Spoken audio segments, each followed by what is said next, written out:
Boa noite.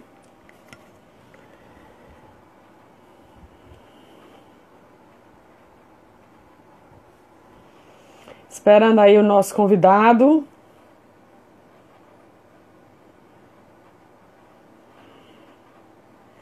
Olá, Letícia, querida.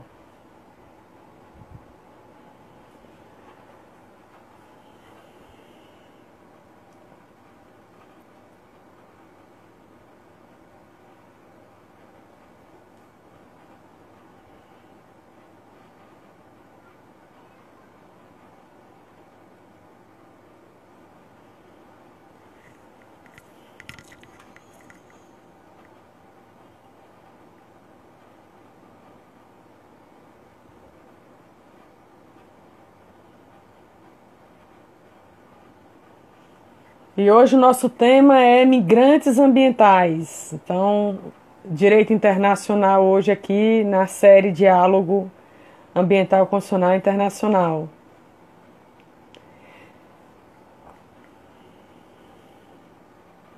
Nosso convidado já está aí.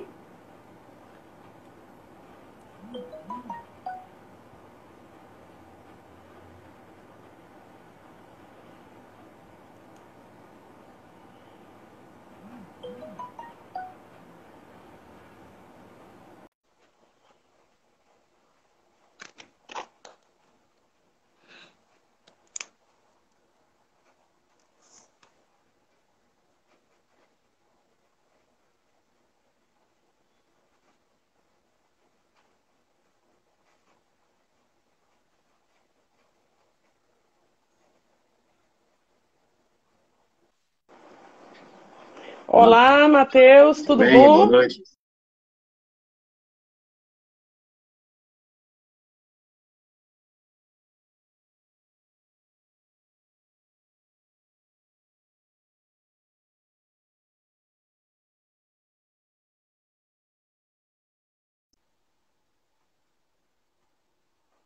Boa noite. Você me escuta No bem? Estratégia. Escuto bem. Tá. Eu até perguntar se você me escuta bem. Perfeito. Então, boa noite a todos. Estamos em mais uma live da série Live Diálogo Ambiental Constitucional Internacional. E hoje a gente vai dialogar aqui com o Matheus Atalânio, que é da área do direito internacional, não é isso? Então, seja muito bem-vindo ao nosso diálogo. Nós temos aqui vários dialogadores Maravilha. e o tema é muito instigante porque tem várias terminologias, né, Matheus? E aí você vai deixar aqui bem esmiuçado Não, para a com gente certeza. Com por que certeza. migrantes, por que É, refugiados. Professora Carla Amado Gomes, inclusive, tem um artigo que ela adjetivou de migrantes climáticos. Então, sem mais delongas, eu já passo a palavra para você. Você que é autoridade do perfeito. direito internacional. Eu agradeço as palavras. Na realidade, eu considero que sempre, todas as vezes que eu faço alguma interação, seja numa aula, seja numa palestra, seja num debate ou numa conversa qualquer, como eu tive alguns minutos atrás com uma amiga minha que tem uma dissertação específica sobre o tema, uma das primeiras do Brasil, a professora Alixele Ventura, lá da Universidade do Amazonas, né, e tive uma conversa muito interessante com ela, e o que é mais interessante é que ela tem um ponto de vista muito diverso do meu, e eu reparei já que que o meu ponto de vista sobre o tema, ele não é majoritário. Eu também não diria que ele é minoritário. Digamos que seja um tema, uma, uma, uma maneira de ver o migrante ambiental que tem passado por uma modificação, né? Há pouco, né, tivemos algumas modificações interessantes do Acnur, que eu devo falar nos próximos minutos, mas eu fico ainda com a tese mais ligada à da OIM, né? Eu fico com a tese mais ligada ao que está no glossário, que eu acho que é um documento que, no próprio glossário da OIM, né, Glossary on Migration, é um documento que não é todo ano que ele é publicado, né? O último que foi publicado foi no ano de 2019. É um documento internacional de caráter não vinculante, né? Eu nem chegaria, talvez, a chegar no critério de soft law. Eu chegaria mais num documento programático, né, com um caráter talvez diretivo, que ele nos ajuda. Um dos grandes problemas do direito internacional e dos direitos humanos é a questão da nomenclatura, né, da conceituação. E a conceituação da terminologia migrante como um todo já é muito complexa, né? E aí cabe, um pouco antes de eu entrar no glossário, né, para ficar numa tentativa um pouco mais didática, talvez, nos primeiros 5 minutos, eu vou fazer um breve retorno histórico, né? Inicialmente, a temática das migrações, ela nunca não é nova, né? Não é recente. Muito se falou em migrações em tempos muito remotos, né? Então, mesmo antes da criação dos Estados modernos, já se falava, onde nem se poderia falar em relações internacionais, muito menos em direito internacional, a meu ver.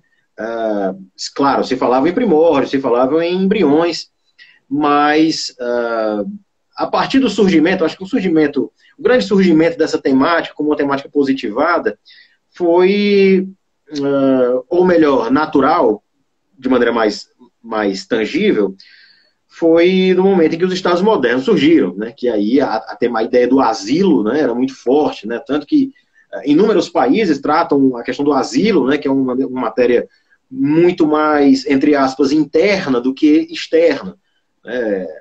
Vigorava, então, uma soberania que já não existe mais. A soberania que vigorava naquele momento era uma soberania claramente com viés mais absoluto, né? Ao longo dos tempos, da criação dos direitos humanos, né? Lá nas ideias lá da Lynn Hooft, né? Uma doutrinadora muito interessante de direitos humanos, ela pontua pequenos momentos de chegada dos direitos humanos, que, a meu ver, é o grande motivo da relativização da soberania nacional, e um desses momentos foi a criação dos Estados modernos. Porque já na criação dos Estados modernos já existia uma ideia, ou pelo menos existia uma lógica de ideia de cooperação. Passou a não existir somente conflitos e intrigas internacionais entre as comunidades, os povoamentos, etc., mas passou a haver uma pequena ideia de cooperação. Então, o asilo, inicialmente, era esse fenômeno que tratava do deslocamento de indivíduos, né, inicialmente por comunidades, povoados, etc., e ao longo desse movimento de Estado moderno, as migrações se subdividiram dos asilos, da ideia de asilo, com uma tentativa, né, e já chegando aí momentos pouco antes da Primeira Guerra, né, chegando no Concerto Europeu, o Congresso de Viena, nos momentos em que os direitos humanos passaram a surgir de outra forma. Então, as migrações que elas têm, a meu ver, né, e talvez na mesma ideia de professores como a Catherine de Vende, ex-professora da Sciences Po, o professor André de Carvalho Ramos, da Universidade de São Paulo, eles ainda partem de um pressuposto que as migrações, desde o início da humanidade, também seguindo uma lógica de Kant, a migração ela sempre esteve ligada aos direitos humanos. Então, essa já é um motivo de delimitação e de conceituação teórica entre esses dois temas, né? Se de um lado nós tínhamos o asilo, que era um instrumento muito mais amplo, passou-se a haver a migração, que era um movimento também amplo, mas que tinha um viés talvez ligado aí aos primórdios e posteriormente à criação dos direitos humanos. No final da Segunda Guerra Mundial surge então o asilo, um pouco antes, exatamente, no final da Segunda Guerra Mundial, houveram duas modificações interessantes, tanto no asilo quanto no refúgio. Né? O refúgio foi instituído pela Convenção de Genebra em 1951, relativo ao Estatuto dos Refugiados, que até hoje é o documento principal numa tentativa de estabelecer critérios de vulnerabilidade para indivíduos em uma situação de migração forçada. E aqui eu parto do pressuposto da OIM e não do Acnur. Né? O Acnur, ele parte do pressuposto que a migração ela é utilizada numa perspectiva, sobretudo, sociológica, de ciência política e outros aspectos, enquanto o refúgio ele tem uma delimitação e uma proteção em direito internacional. E aqui é onde possivelmente, e é onde começa, a meu ver, a controvérsia. Né?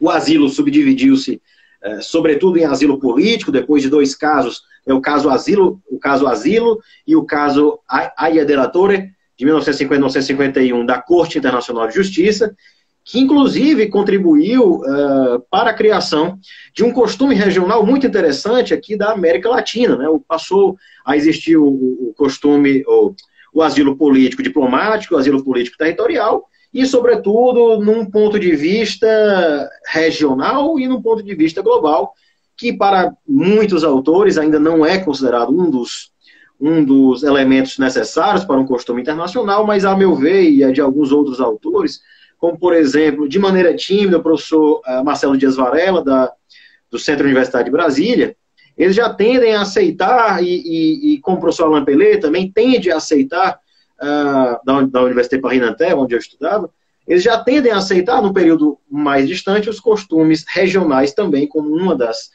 esses critérios geográficos, como um dos critérios, dos elementos caracterizadores dos costumes internacionais. Então, a partir desse momento, o asilo dividiu-se e modificou-se de forma totalmente improvável nesse momento, e as migrações elas surgiram com essa proteção mais ampla, mas que no direito internacional ainda não havia uma proteção direta. O refúgio, em 1951, originou, inclusive, o Alto Comissariado das Nações Unidas para Refugiados, que é o Acnur, né, que é uma agência especializada da ONU, né, diferentemente da OIM, né, a Organização Internacional para as Migrações, que é somente uma agência relacionada. Né. Existe uma distinção teórica, uma distinção financeira, né, de orçamento, mas, sobretudo, também uma diferença muito grande e gritante, a meu ver, quando falamos em mandato. Né? O Acnur ele tem um mandato ligado originalmente aos refugiados, enquanto a OIM ela tem um mandato de ligação à migração ordenada e segura. Então, realmente, desde a criação da OIM, também no mesmo ano, 1951, ela já tinha a ideia de trabalhar entre as agências numa perspectiva de, talvez, institucionalizar a migração como também um direito humano decorrente, talvez, do artigo 13, inciso 2 da Declaração Universal de Direitos Humanos, né? Que, muito polemicamente, falaria em um direito de migrar. Né? Muitos autores, acho que a grande maioria dos autores, não entende como um direito de migrar, mas podemos entender, no mínimo, como um direito de partir, que talvez fosse o primeiro passo, né? O primeiro passo até que conseguíssemos instituir, em um outro momento, o direito de migrar. Né? Claro que isso levaria a um outro passo da relativização das soberanias, em que deveria haver, talvez, políticas de eliminação das fronteiras, como conhecemos atualmente. Né? Isso não quer dizer de maneira nenhuma acabar a soberania nacional, mas, por exemplo, na tese da professora Catherine de Venden e dos professores Hein de Haas, Mark Miller e Stephen Castles, do famoso livro The Age of Migrations, a tese deles em retirar ou delimitar uma fronteira de forma diversa era basicamente o que talvez conheçamos, ou talvez temos aí um embrião, né, no direito da integração, né, na União Europeia, que eu acho que foi sempre um objetivo que foi instituído com o direito da integração. Né? Não no caso do Mercosul, a meu ver, não era o objetivo do Mercosul desde o início, né, como diria o Raul Campos Granillo, mas eu percebo que, mesmo que o Mercosul não tivesse esse viés desde o seu início, né, sabe-se que a Unasul, por exemplo, ela tinha um interesse de uma política integracionista mais ligada aí às políticas de bem-estar social, que, claro, numa ótica teórica, talvez até utópica, em alguns, dependendo do ponto de vista, ajudaria que, numa perspectiva final do estado do bem-estar, chegássemos numa livre circulação de pessoas. Né? Então, a partir desse momento, muita coisa se questionou. Né? O refúgio, ele tinha enquanto a migração ela era uma espécie de gênero, da qual existiam várias espécies, né? Existiam várias delimitações dentro da migração, como, por exemplo, uma migração forçada e uma migração voluntária, ou então uma migração numa perspectiva geográfica, uma migração interna e uma migração internacional, né? E aí há uma delimitação entre deslocado e imigrante, né? Que, a meu ver, é sobretudo teórica e acaba que é mais interessante num debate, né? Para que não haja um questionamento, algo que fique vazio num debate, para que não enseje uma espécie de confusão nos termos. Eu prefiro uma delimitação de conceitos mais elaborados, e eu até acho que em qualquer tipo de debate, acadêmico ou não, o mais interessante a fazer antes de começar o debate é delimitar os conceitos, né? Porque senão talvez gere um debate, uma argumentação que ensejaria uma série dos estratagemas de Schopenhauer, que talvez dificultasse bastante até mesmo a compreensão e gerasse conflitos que deveriam ser facilmente evitados, né? Partindo de um pressuposto em que as migrações elas dividem-se em forçadas e voluntárias, quando falamos em migração forçada, nós falamos em indivíduos que deslocam-se, numa perspectiva internacional, claro, que saem, né, que deslocam-se do seu país de origem ou do local de residência habitual para um outro estado, né, cruzam efetivamente as fronteiras de forma temporária ou de forma permanente, né? Isso enseja uma série de questionamentos, né? Alguns indivíduos têm o interesse de migrar por razões voluntárias, pelo menos inicialmente, como é o caso do migrante econômico, né? O migrante, aquele indivíduo que... Eu lembro muito da novela, eu sempre dou esse exemplo da novela América, em que havia uma personagem, salvo engano, era da Débora Seco, a atriz que interpretava. E era a protagonista. Era a protagonista, salvo engano, exatamente. E, de fato, ela migrava para os Estados Unidos com o objetivo de encontrar uma vida melhor. E isso aconteceu muito na história do Brasil, brasileiros em Paris, brasileiros em Lisboa. Até hoje, acho que em Lisboa ainda acontece muito. E, basicamente, talvez seja, eu não daria certeza, eu acho que o Instituto do Refúgio e dos Deslocamentos, ele é um instituto muito complexa a contagem desses indivíduos. Eu acho, inclusive, nós temos problemas sérios na contagem, né? Mesmo no Global Trends, né, o principal documento que o Acnur libera todos os anos, ou então do World Migration Report, da OIM, acho que o Global Trends a cada 2 anos e o World Migration Report a cada ano, é muito difícil delimitar quem é ou quem não é refugiado. É muito difícil você dizer quem é ou quem não é apátrida, que é um outro dos sujeitos. É difícil você saber qual indivíduo é apátrida, mas não é refugiado, ou vice-versa. Inclusive, é por isso que o Acnur ele se ocupa não só dos refugiados, mas dos deslocados internos e também dos apátridas. O Acnur ele já tende, por ser uma organização internacional muito conhecida, de muito trabalho prestado numa perspectiva internacional, acaba que há, sim, uma tendência de que outras instituições internacionais acabem no seu paradigma, na sua linha de proteção. Então, partindo dessa ideia que existem vários tipos de migração voluntária, que são as migrações mais convencionais que nós conhecemos, e existem outra perspectiva totalmente diversa, que é a forçada, das quais, na minha perspectiva, que é diversa do Acnur, mas seguindo uma linha ainda da OIM, a migração ela consistiria num gênero da qual, por exemplo, o refúgio seria uma espécie. Tá? Claro que nós temos que ressaltar que o direito internacional dos refugiados ele é uma das vertentes, como bem dizia o nosso atual juiz da Corte Internacional de Justiça, o professor Cansado Trindade, já nos anos 80, 70 talvez, que consistia em uma das vertentes da proteção internacional dos direitos humanos. Isso é fato e tem que ser relevado, porque há, de fato, uma responsabilização internacional para os Estados que violarem a Convenção de Genebra, de 1951, o seu protocolo adicional. Não poderia falar, infelizmente, daquela Declaração de Cartagena de 84, pois ela não é um documento vinculante. De fato, essa é uma preocupação. É alçada a soft law. A soft law é um fenômeno que está acontecendo no direito internacional e que a todo momento e a todo segundo ele passa por novos questionamentos e novas tendências, né? Mas, de fato, são problemas que porventura aparecem, né?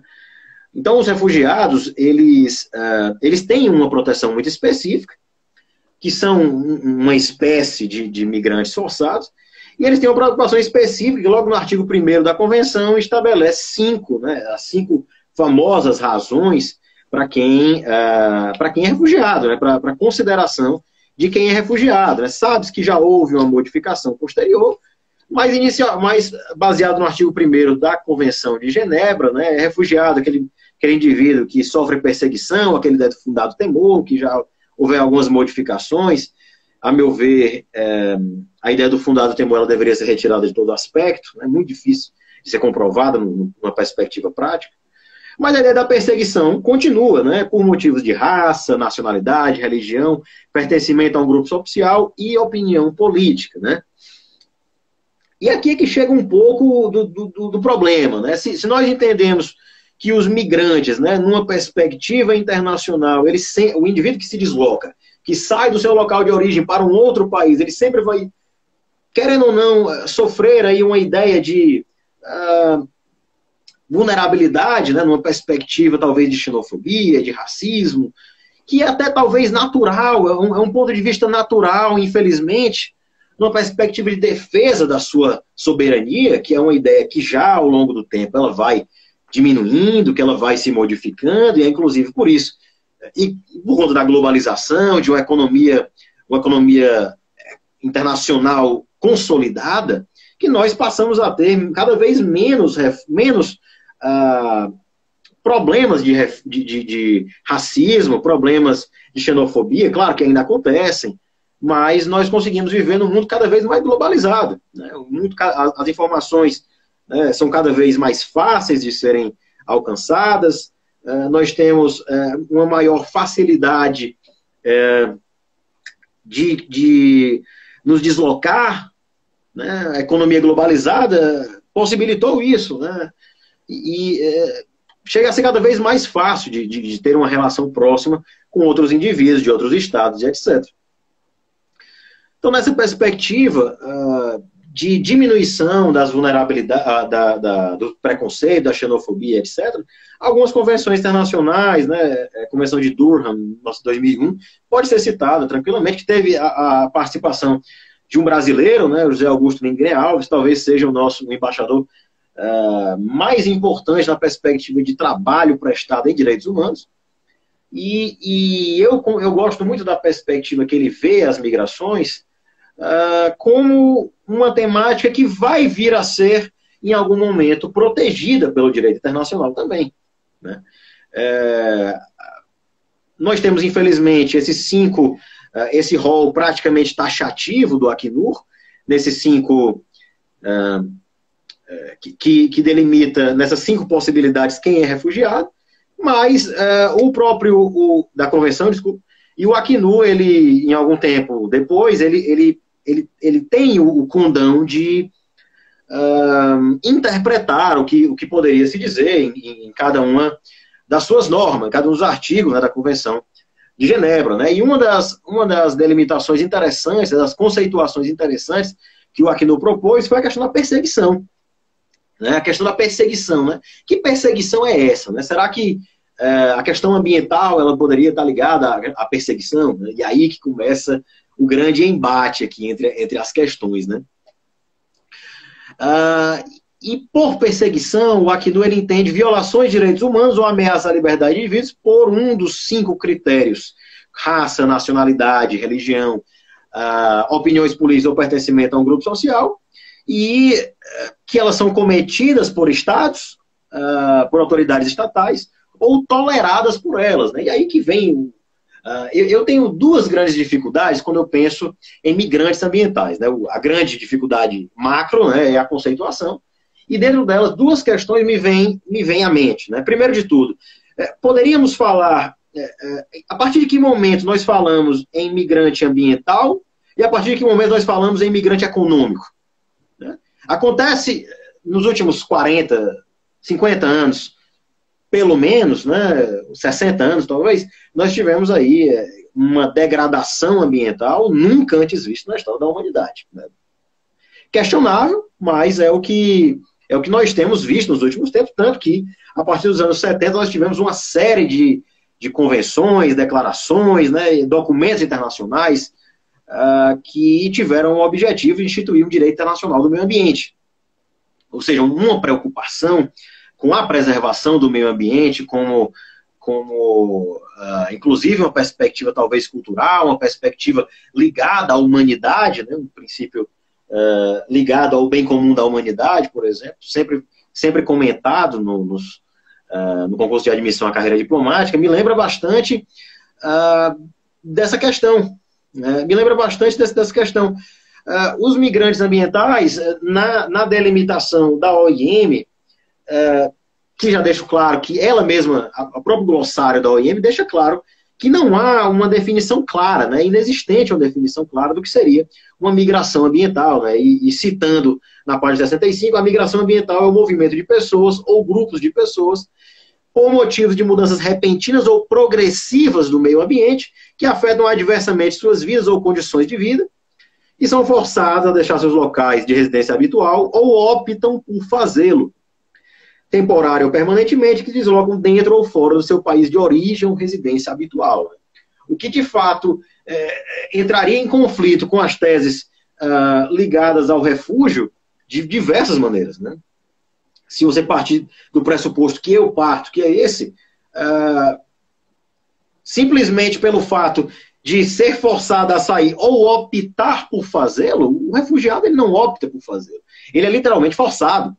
Né? Ele não é bem uma opção que ele tem ao migrar. Né? E essa perspectiva é muito questionada em diversos momentos. Então, a partir de que momento essa degradação ambiental progressiva, ou essa mudança repentina, ou até mesmo uma subdivisão que o glossário da OIM também fala, dos migrantes climáticos, né? Uma nova perspectiva, que, a meu ver, tem toda a possibilidade, numa perspectiva futura, de ter uma proteção internacional muito mais rápida, e eu, em alguns instantes, falarei o motivo. Ele nos coloca em um primeiro questionamento. Né? Primeiro, há uma degradação ambiental, e depois dessa degradação ambiental, haveria um refúgio ambiental ou uma migração econômica. Né? A partir do momento, um grande exemplo que nós brasileiros podemos usar é o caso do Haiti. Né? O caso do Haiti, que foi tão famoso aqui no Brasil, uma série de problemas jurídicos, foi falado naquele momento pelo CONARE, pelo CENIG, né, muito foi falado. Inicialmente, o Acnur, ele elogiou a política brasileira de dar esses vistos humanitários, né, vistos permanentes à época, né, e agora, mais recentemente, essa ideia evoluiu na lei de imigração para a questão da acolhida humanitária, o que, a meu ver, não seria a proteção adequada, mas já é um primeiro passo para essas questões que ficam muito em aberto, como o caso dos migrantes ambientais. E se questiona, a partir de determinado momento, até que ponto nós podemos falar em uma migração ambiental por vontade do indivíduo, né? Com a perspectiva volitiva. Porque parece que, nesse momento, nós falaríamos aí, de um lado, refúgio ambiental, que é um indivíduo que foi forçado de alguma forma, e do outro lado nós falaríamos de imigrante econômico. Ao mesmo tempo, parece-nos que, e lembrando que o Acnur não é que a Convenção de Genebra, em diversas ocasiões, né, tentou-se, né, fazer alguns tipos de modificação, inclusive interpretativas nela, e não foi aceito. Lembro do caso da né, do que seria anteriormente a Iugoslávia, que tentou colocar também como refúgio questões ligadas a perspectivas bélicas, né, conflitos armados, e não foi aceito naquele momento. Eu acho que hoje, numa interpretação analógica, é até muito óbvio, né, do refúgio se deslocar, mas naquela época, em 1951, o objetivo era aquela questão da Europa. Né, tinham duas perspectivas que eram muito criticadas, que acho que até hoje são muito criticadas, apesar de já até serem modificadas, que era a questão geográfica da Convenção de Genebra, né, que falaria ali daqueles indivíduos da Europa, né, ou rumo à Europa, e também daquele momento de 1951, Então, nessa perspectiva, eu penso que há, sim, que existem algumas possíveis, já com o tempo chegando mais ou menos ao final, existem algumas. Existe, de um lado, a migração, uma perspectiva de vulnerabilidade, e existe no refúgio uma perspectiva de vulnerabilidade, por vezes agravada, na perspectiva de Kimberly Crenshaw, né, uma doutrinadora dos direitos humanos, muito interessante, a meu ver, que ela trabalha numa tese de interseccionalidade das vulnerabilidades. Né? Até a Corte Interamericana de Direitos Humanos já decidiu um caso, o caso Gonçalves-Luis, que falava especificamente sobre um caso em que várias vulnerabilidades eram ligadas ao mesmo indivíduo. Isso pode acontecer por motivos diversos. Né? Se nós parássemos para verificar as vulnerabilidades no Brasil de um migrante, por exemplo, no trabalho, por exemplo, os migrantes LGBT, dos migrantes das mulheres migrantes, que muitas vezes têm que se sujeitar a questões, inclusive de natureza, de ordem sexual, né, e outros tipos de ordem para a manutenção da sua prole, ensejam uma série de questionamentos a mais ligados aí, sobretudo o refúgio. Né? Então, inicialmente, né, pensa-se que o refúgio seria algum tipo de modificação e de inclusão dos migrantes ambientais ao refúgio, seria a tese mais correta. Né?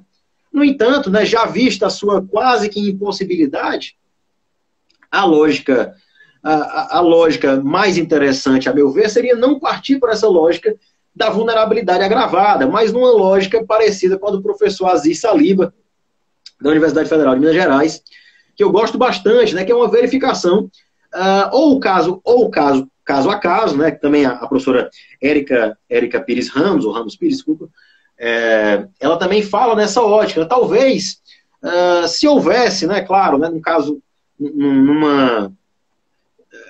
num mundo mais ideal, o ideal talvez fosse uma delimitação caso a caso, né, no caso concreto. O que poderia ser feito para proteger esses indivíduos de forma a não entrar nessa perspectiva de modificação nos critérios de refúgio. Né? Então aí surgiram algumas teses. Né? Poderia ser uma aplicação extensiva da legislação de asilo humanitário, como é o que a gente talvez tenha visto no Brasil, agora com acolhida, visto por acolhida humanitária, que ele realmente fala lá, né, de possíveis desastres como um todo e tudo mais, e é o que muitos autores, como o professor André de Carvalho Ramos, por exemplo, a professora Deise Ventura, da Universidade de São Paulo também, falaram aí nessa perspectiva de uma espécie de visto, entre aspas, coringa, né? Visto que seria utilizado por questões eminentemente humanitárias. Né? Seria uma perspectiva que, a meu ver, resolveria alguns aspectos, mas deixaria esses migrantes, né, que no ano de 2015, que no ano de 1900, e é interessante frisar esse dado, né, que é um dado muito falado, né? Os migrantes ambientais, eles passaram inicialmente a ser falados em 1970 com Lester Brown, em 1985 com Eli Naui, que foi um dos relatores, né, lá da época do Acnu.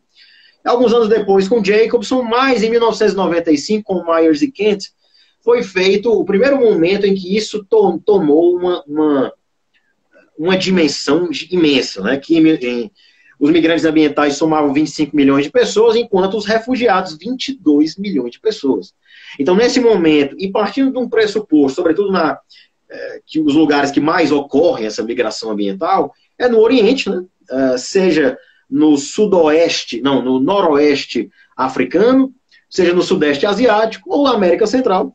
Nós sabemos que são fenômenos que ocorrem muito ligados aí a degradações ambientais, a movimentação de placas tectônicas, a degradação do solo, sobretudo seca, né, falta de água. A professora Tarim Montalverne, da Universidade Federal do Ceará, também fez um trabalho muito interessante que falava da seca, da ligação da migração ambiental com a seca, que, a meu ver, é totalmente interessante e plausível, da desertificação também, e que passou isso a ser cada vez um fenômeno que em 2050 talvez seja a principal causa de migração no mundo.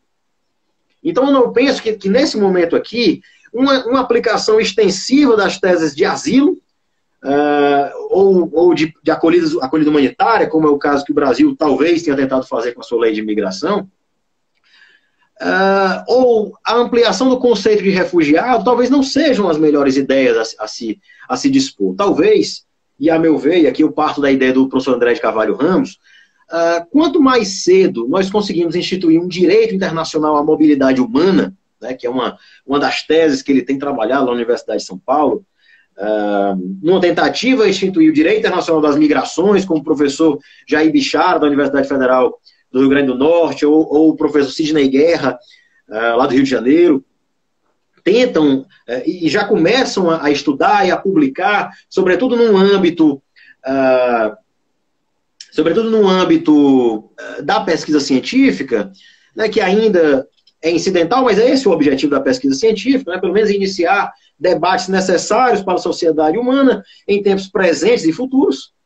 A meu ver, os migrantes ambientais já não são mais um problema futuro, como a professora Catherine Devender fala, né? Ela sempre fala nas palestras dela, né? Os migrantes ambientais são um problema de amanhã?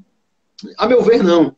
Então, a meu ver, duas soluções globais poderiam ser muito bem utilizadas, né? Uma seria a instituição desse direito internacional à mobilidade urbana, que seria um direito internacional de migrar, né?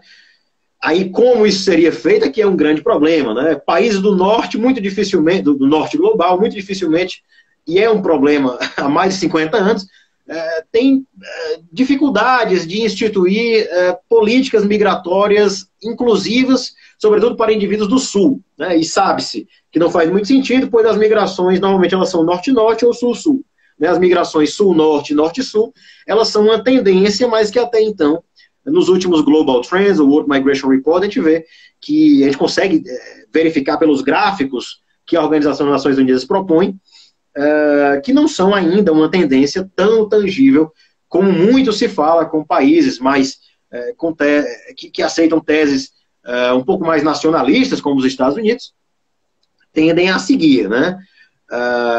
E uma outra possibilidade que seria essa que o professor Aziz Saliba tende a falar, e eu acho muito interessante, é talvez ligar no caso concreto, né?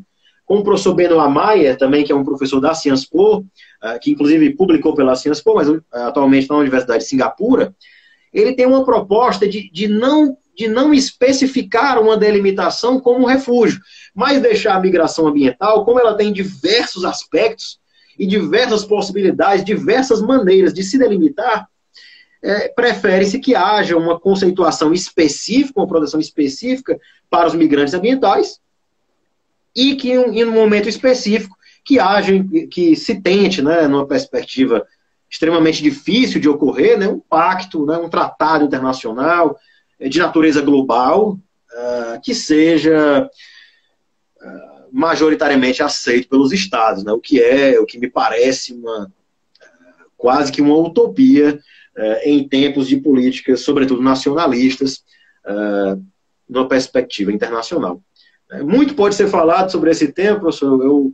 Eu gosto muito de falar sobre migração, e eu me empolgo muito. Peço desculpa, acho que eu já até passei do tempo proposto, né? Passei um pouquinho, mas encerro aqui minha contribuição inicial. Obrigada, Talane. Eu vou só fazer algumas provocações, né? Claro. Na sua opinião, a gente trazendo para um momento bem recente do Líbano. O Líbano vem enfrentando várias crises, inclusive crise política, estado de corrupção. O presidente francês já deixou claro que a doação que a França pretende dar ao Líbano, a contrapartida é uma segurança de que o dinheiro vai ser bem utilizado em benefício dos libaneses.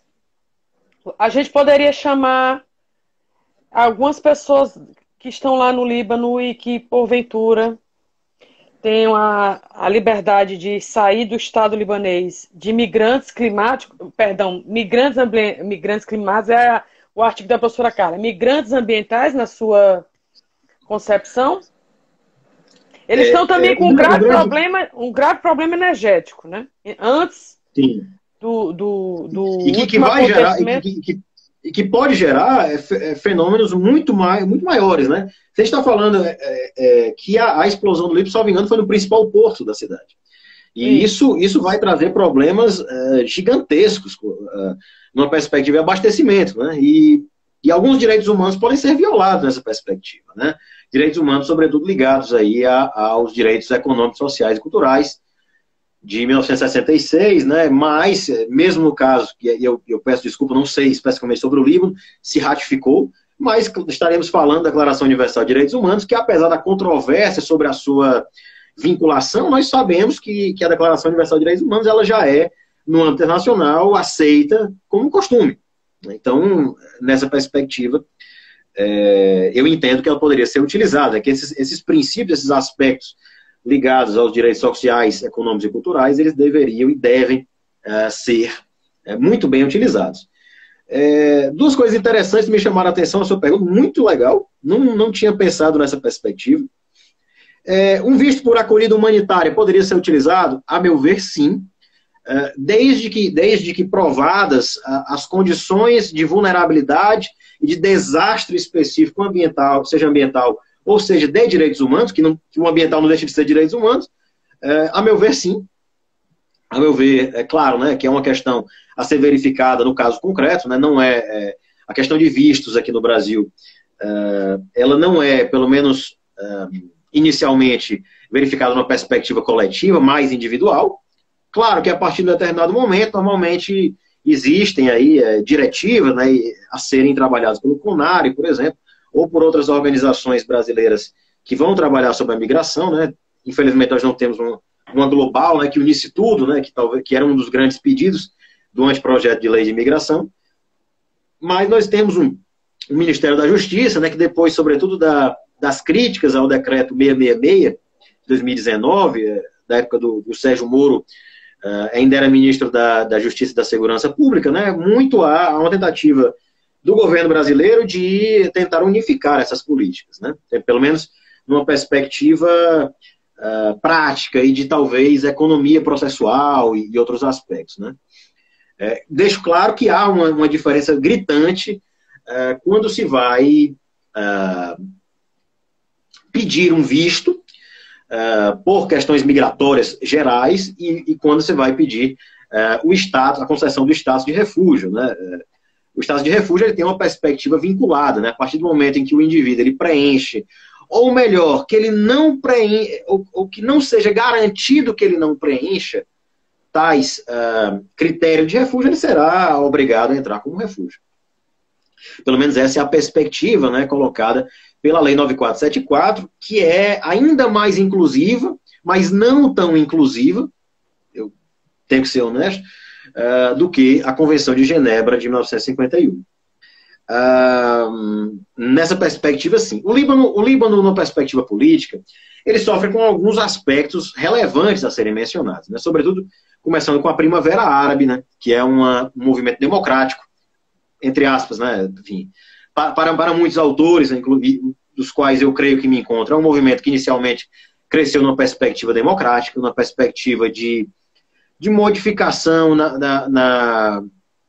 da maneira como os indivíduos eram tratados nos seus estados, e eu não levo para uma perspectiva religiosa diretamente, eu levo numa perspectiva muito mais social e muito mais de inclusão de direitos humanos, direitos fundamentais, no caso, e que eclodiu por todo o Oriente Médio, né? Sobretudo acho que eu poderia dizer que foi mais forte nos países árabes, né? E aqui eu falo árabes, né, na perspectiva mais aceita da palavra, né, dos indivíduos arabitas, né, que tem aquelas teses, que tem uma ligação com o Islã de uma maneira muito mais forte e muito mais específica, inclusive, na sua perspectiva política. Então, não estou querendo dizer que são todos os estados que seguem políticas como a Sharia, ou políticas mais densas, né? Alguns estados até não seguem, como, por exemplo, não seguem esse hard Islam, né?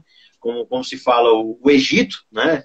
Isso partindo da premissa do professor Peter Deman, que tem um livro muito legal, O Mundo Muçulmano, em que ele delimita o hard Islam e o soft Islam, e que é muito interessante entender um pouco como funciona o Oriente Médio, para entender como funcionam estados como o Líbano, por exemplo. Né? O Líbano é um país que ele não tem um hard Islam, mas eu creio que ele não tem também um soft Islam. Ele tem ali, apesar de eu acho que ele está delimitado como soft Islam, ele ainda tem teses muito próximas e muito ligadas ao Islã. E isso traz diversos questionamentos, sobretudo numa perspectiva democrática e de direitos humanos. Então, a meu ver, é uma coisa a mais a se colocar nessa possibilidade de visto. A França, especificamente, é um país que eu amo, eu devo grande parte da minha educação à doutrina francesa e ao que eu vivi na França, inclusive racismo, por exemplo, mas eu enxergo a França como detentora de alguns problemas internacionais, como a questão do colonialismo. Né? A França talvez seja o país mais criticado pelo colonialismo no mundo. E a França e o Reino Unido, atualmente o Reino Unido, foram países que tiveram não uma perspectiva diretamente ligada ao colonialismo, né, mas à exploração própria, né, como diriam aí alguns autores, como a Saskia Sassen, né, uma das mais conhecidas estudiosas das migrações nos últimos anos, nos últimos tempos, e diversos outros autores que vão trabalhar na ideia de colonialismo. Né. Se a França tem interesse em ajudar o Líbano, é certo que o Líbano vai enxergar a ajuda da França como em matéria de política externa, como uma potencial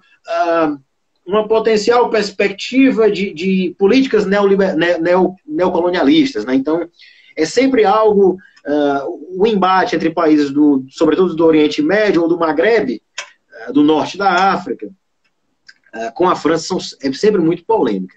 Né? Então, eu acho que nessa relação entre Líbano e França ainda muito deverá ser falada. Né? Eu chamo a atenção para a importante missão humanitária que o Brasil tem se prontificado a fazer no Líbano, né? Uma tentativa de unificar a política externa brasileira com a libanesa, né? Que são nossos, inclusive aqui no Ceará, né? Muito comum de termos aqui sírios e libaneses aqui, talvez seja o nosso fluxo migratório mais interessante aqui no Ceará, são os sírios e libaneses que ficaram ali próximos ali a a Quixadá, né, a Itapiúna, como é onde meu pai vem, e alguns municípios contíguos. Então, só para colocar mais areia movediça no tema, tem sido veiculado na imprensa, com relação ao controle da pandemia, que em algumas cidades já está havendo a frequência de turistas. Pegando essa ideia, né, de o contraponto entre os munícipes e os turistas que estão chegando e em plena pandemia e os munícipes não têm recebido bem essas pessoas, como é que você acha que o mundo pode enfrentar essa utopia de solidariedade, de caráter humanitário com os migrantes ou os refugiados? Porque me parece que o menos importante nessa discussão e esse enfrentamento é se é refugiado ou migrante. O que eu vejo é uma utopia, um mundo utópico em torno do que a gente pode chamar de direito internacional da imigração.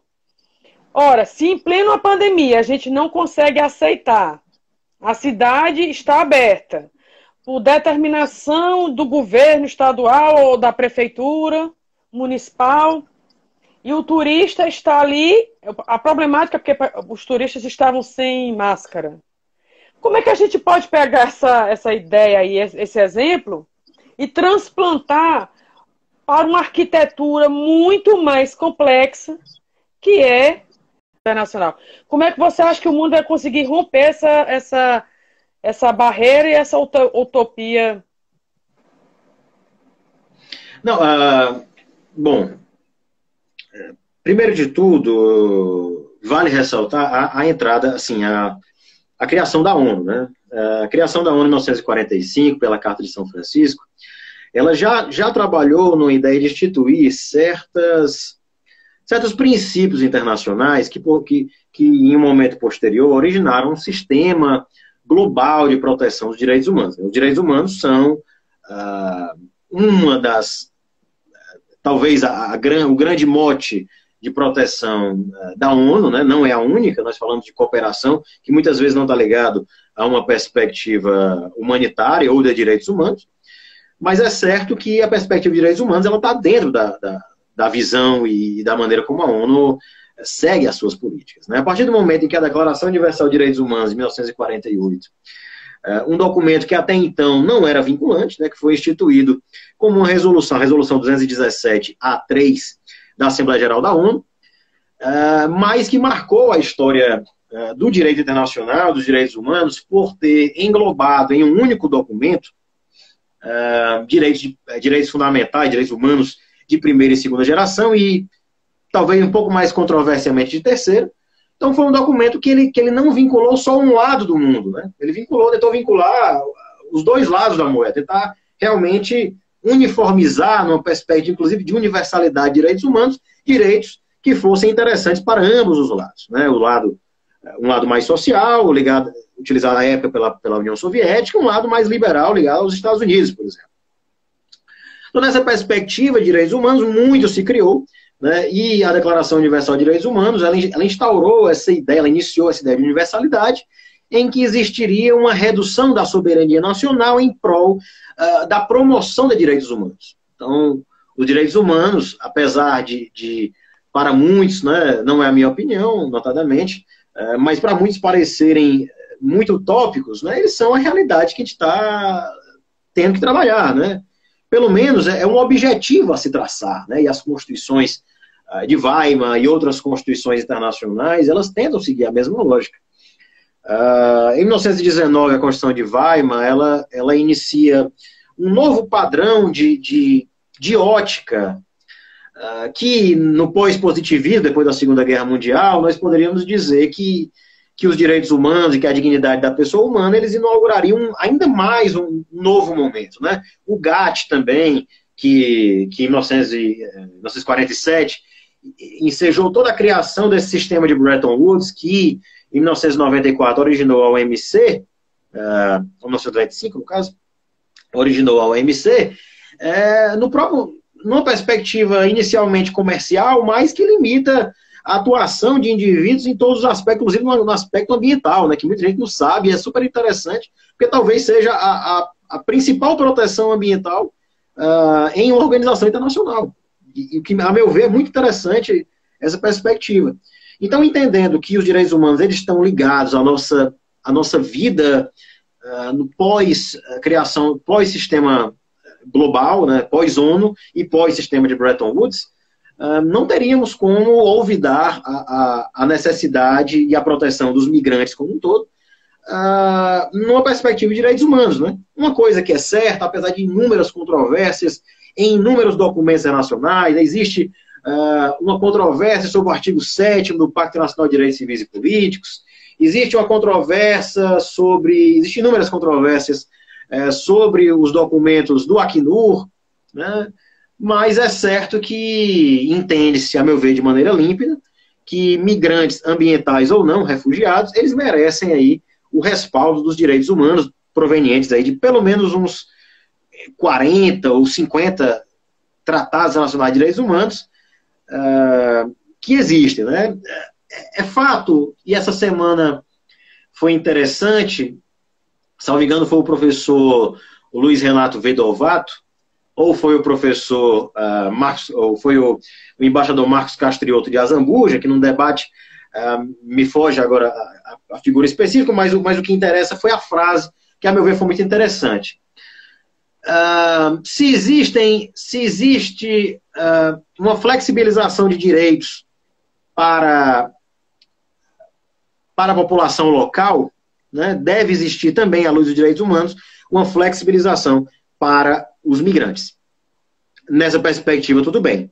E aí, esse argumento, a meu ver, é límpido, né? Se há um fechamento de fronteira, claramente há uma violação a tratados internacionais de direitos humanos, que não foi uma violação que estava, por exemplo, na Convenção de Genebra. Há umas possibilidades de limitação na Convenção de Genebra, mas eu entendo que uma pandemia, à época, por isso parecia não ser importante, porque a última pandemia fazia 40 anos, gripe espanhola. E agora nós estamos falando de 100 anos depois. Então, eu acho que vai haver uma modificação no sentido de colocar uma perspectiva de força maior, talvez, numa pandemia.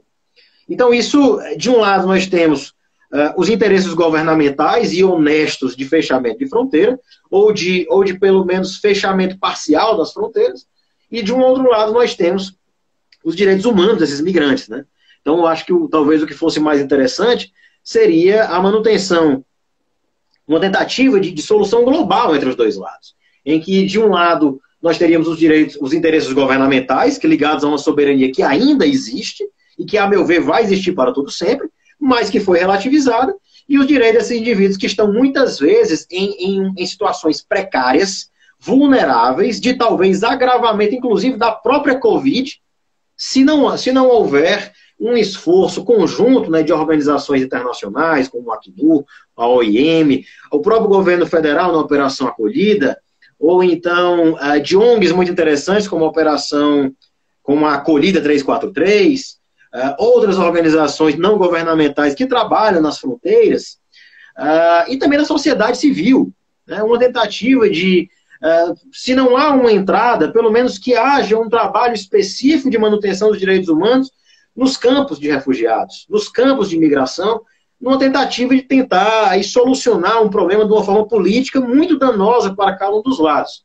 Eu, se estivesse num cargo político, eu saberia que eu estaria entre um hard case, né, como o professor Jorge Marmelstein, meu professor, ele gosta de falar nos livros dele, no curso de Direitos Fundamentais dele, né? É um caso, apesar de não ser um caso jurídico de justiça diretamente, né, mas é um caso que o gestor público, nesse momento, ele tem que colocar dois direitos fundamentais de tamanha relevância, de um lado do Brasil, como um país soberano, e do outro lado, da comunidade internacional e das obrigações internacionais que o Brasil teve que seguir, tem que seguir, porque ele aceitou, né, essas obrigações anteriormente, né?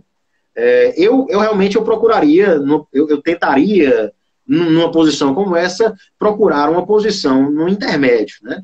Infelizmente, por outro lado, eu tenho que reconhecer que a doutrina internacionalista, não internacionalista propriamente dita, né, porque o direito das migrações é considerado, pelos meus colegas na França, por exemplo, como o direito internacional Nutella, né? Então, são dos novos direitos internacionais que estão chegando, né? Na França é um país muito tradicionalista, e o direito internacional na França ele tem uma ótica muito tradicionalista, mais com Alain Pelé, com o Monsieur Dupuy também, alguns autores muito tradicionalistas que entendem, inclusive, que questões que são muito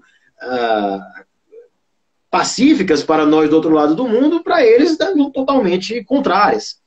Então, nessa perspectiva, a ideia aqui que nós podemos verificar aqui é que os humanistas, né, os doutrinadores dos direitos humanos, eles tendem a achar que países que fizeram um fechamento total de fronteiras, políticas de quarentena mais fechada e de lockdown, eles podem vir a ser responsabilizados por algumas violações de direitos humanos, caso, obviamente, tudo seja comprovado e delimitado numa mais perfeita e jurídica argumentação.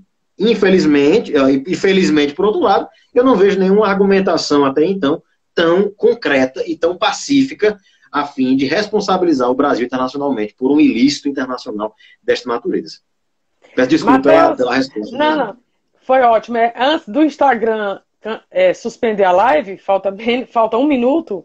Você quer, para quem não me conhece, eu sou a professora Blaine, ele vai encerrar aqui. Nós vamos ter diálogo aqui em Fortaleza, em novembro, e tem a área do direito internacional. Então, eu quero agradecer a você, foi maravilhosa a live. Muito e quem entrou depois vai estar no nosso canal do YouTube logo mais. Hoje ainda eu vou colocar o vídeo lá da live. Então, muito obrigada a todos e especialmente a você, Matheus. Muito obrigado, agradeço a todos e uma boa noite a todos. Qualquer dúvida,